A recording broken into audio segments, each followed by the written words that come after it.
Welcome to wizard.com. I'm maths teacher Aditi. We have this question here.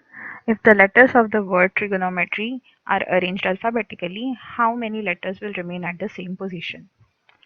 So our given word is trigonometry,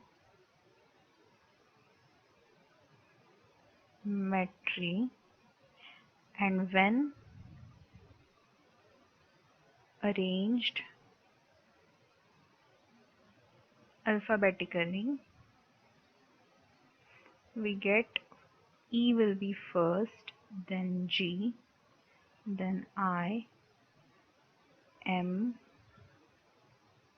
N, O, O, R, R, T, T, Y. So let's observe here. Y is at the same place. This T is at the same place. Then this O has not changed places. Then this I has not changed places. So there are four letters which have not changed positions. So answer is option D.